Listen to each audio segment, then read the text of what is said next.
got to the point in the resolution, fellas, where you say, and all men who sign this say, I will confront evil, pursue justice, and love mercy.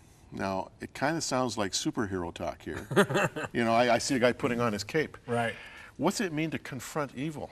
Well, let me start off by saying there's a famous phrase. It goes something like, all it takes for evil to thrive is for good men to do nothing. Right. Edmund Burke said that. Right. Yeah, and so the first thing is when we do nothing, we say, well, that's not my business. We already know we live in a fallen world with fallen carnal natures. Evil is going to thrive if we do not combat it.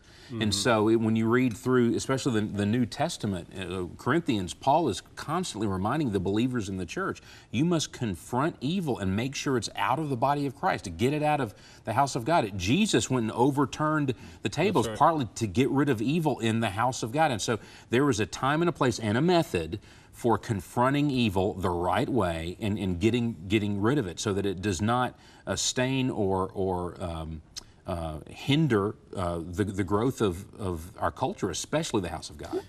Again, we go back to love. I keep thinking about this, Jim. If I love my kids, I'm going to confront the rattlesnake in the backyard before it bites them. You know, if I love my kids, I'm going to lock the door at night so that nobody's going to come and get them. You know, love drove Christ. You know, he weeps over Jerusalem, and then he says, you know, how I long for you, and then to gather you like a mother hen, you know, her baby chicks up under her wings, and then he goes in and he runs out the money changer. So there was a tear in his eye. It was his compassion and defense of the Father's holiness, part of it, true, but his love for the people that would cause him to say, this is destroying you. You know, this cancer that's in your life, we got to get this out. And we have moral cancer in our society.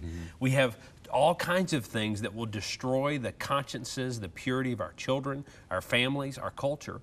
And a good man, if he really loves his neighbor and loves the people around him, is going to have to not only reach out to them in compassion and meet a need, but he's got to say no to the things that are going to destroy them.